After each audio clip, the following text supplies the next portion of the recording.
Hello everyone, we're here today reviewing the CLA250. This is the entry-level Mercedes Benz model. Does it live up to the 3-pointed stars reputation? We'll find out. Now, when the CLA250 first came out in 2014, it was pretty controversial, mostly because of its exterior looks. It's a four-door coupe body style, and this makes the rear end sometimes seem a bit truncated, but otherwise I think it's a very beautiful car. Cons. Now, being a Mercedes Benz model, it means that the interior is going to be beautiful. The car comes with beautiful aluminum crosshatch vents. There's aluminum trim on the doors as well as the steering wheel. Now, everything that the driver looks at is very beautiful. The steering wheel is nicely leather wrapped, very smooth leather all around. It has nice 9-3 grip as well as 10-2 notches. Overall, it's a very nice steering wheel, especially with this aluminum trim. Now, the gauges are very nice. There's a screen in the middle. There's actually two screens, one smaller one on the top and one bigger one on the bottom. It gives you various information, things like trip, navigation, vehicle settings. Now, this car does come with the command system. It's very standard Mercedes-Benz. You get navigation, audio, phone, video. You can actually insert a DVD and watch a movie if you wanted to. Now, as for performance figures, this car comes with the turbocharged inline-4 with direct injection. The turbo really is what gives the motor the character that it has. Now, you get about 258 pound-feet of torque and about 208 horsepower, so it is a very torquey motor. You definitely get kicked back into your seat a little bit. The car does die out at about 5,000 RPM. I would say about from 2,500 to 5,000 is the sweet spot in this car. Being a turbo, the car actually sounds pretty good. The exhaust definitely has a aggressive tone. Definitely more aggressive than what I would expect from an entry-level Mercedes model.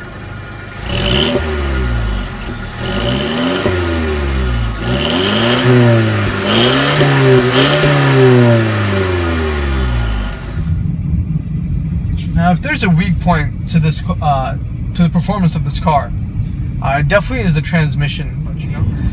Now, I guess my only gripe is that if you're gonna put a dual clutch transmission in a car, make it a good dual clutch.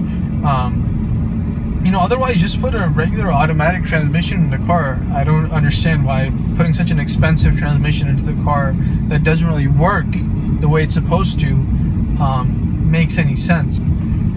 So, I mean, it does sound good that the car has a dual clutch transmission, but it should work the way a dual clutch should. I'm not asking for Porsche levels of response, but being that it is a dual clutch, I feel like it should respond better in manual mode, at least. The transmission is very smooth, actually. There's no clunkiness or awkwardness when it's in automatic mode. It's only in manual mode when the weakness of the transmission shows up. Now, as for the suspension in this car, every 2014 model was equipped with the sports suspension, as Mercedes calls it. Now, it's tuned really well for aggressive driving. It gives you very good control, very little body roll. It definitely feels very nimble for a front-wheel drive car. However, the downside to the sports suspension is that the ride can be very stiff at times, especially with the sport package. You get 18-inch wheels and you get summer tires, so the ride can be harsh at times, especially over potholes. Now, with the sport package, you do get drilled rotors in the front, which make the car look cool. Obviously, it's not going to be completely functional since this isn't really a track car, but the braking on this car is pretty good. You come with 2 piston brakes on the front and 1 piston brakes at the rear. It is a light car. It's about 3,300 pounds, so light, relatively speaking, in terms of modern cars. But the braking is pretty good. There is a little bit of pedal travel in the beginning. Once you do get into the pedal, the car does stop really well. Now, Mercedes says that the electrical assistance in the steering helps mitigate any torque steer and I've done a few wide open throttles, and it definitely works. I've never felt torque steer while driving this car, and definitely, you know, no torque steer whatsoever. Mercedes did a really good job with that. As for steering feel, now it is electrically assisted, and there's not much feedback through the wheel for sure. It's a pretty numb steering wheel. It is really light, I must say, and it is very direct. It's very quick steering. They have a very quick steering ratio. So the car does feel very direct and very nimble because of the steering. And I think, despite the lack of feedback, I think the directness and quickness of the steering wheel really makes this car much more enjoyable to drive.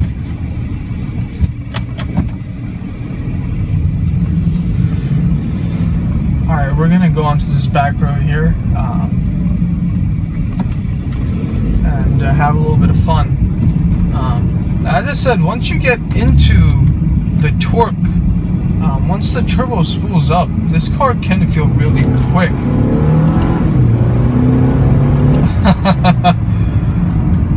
Yeah, no, this car is definitely feels, you know, every bit as quick as they say.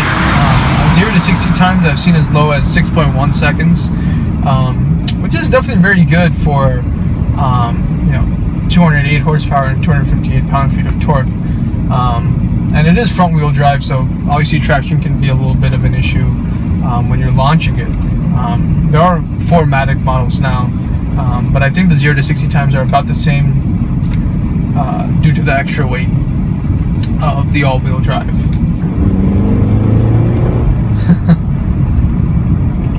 Downshift. It's responding pretty quickly right now, but like that upshift took about half a second, maybe more. Now this car does sound pretty good, honestly, for an inline 4. This car does sound really good. You do get some wastegate noises as well, and obviously the exhaust sounds pretty good as well, as I said before, so you do get pretty good sounds from this car, even though it's turbocharged. They definitely don't downplay the wastegate noise as many manufacturers do, and I think that's sort of good because it is a cool sound. Obviously not as nice as, you know, a high revving V8, but still fun in its own right.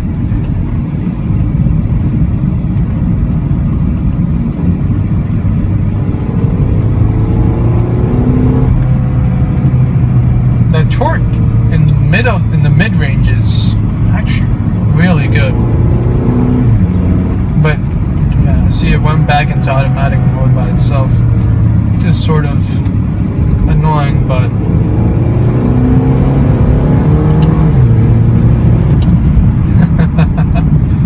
yeah, it's definitely a fun car, and it feels tossable. You know, modern day cars are, you know, especially in the performance categories, are getting so much more horsepower these days that you can't really use them on public roads. You can't really have fun with them because you go through about 2 gears and you're going over the speed limit.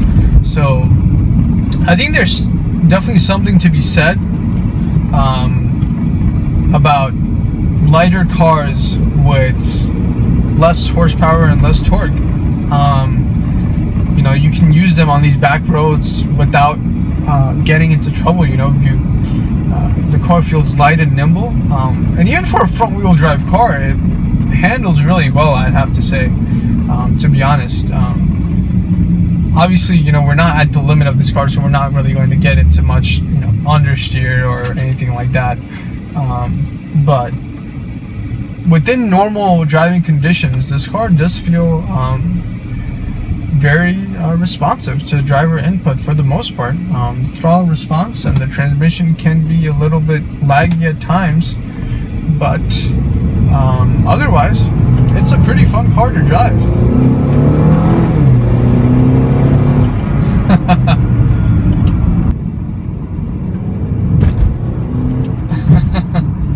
I did feel a little bit of torque steer there, actually, just a little bit, but you know, nothing major.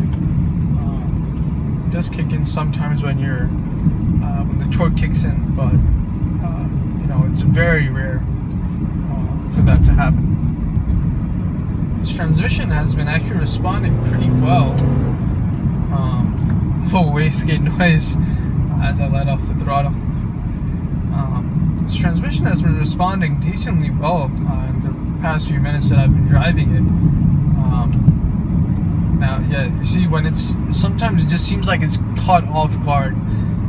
You know, it's sort of scrambling to get the shift in, but you know, it's sort of inconsistent, I guess, which is the biggest problem for me. The shift speed is very inconsistent. Sometimes it responds well, and sometimes it's a little bit slow to respond. Overall, this is a very enjoyable car to drive. As I said, it looks great from the interior and the exterior, and I think it's definitely something to look at if you're looking at entry-level luxury cars in, you know, the $30,000 to $40,000 range, you know, for sure. As always, I hope you enjoyed this review. We'll see you next time, next video.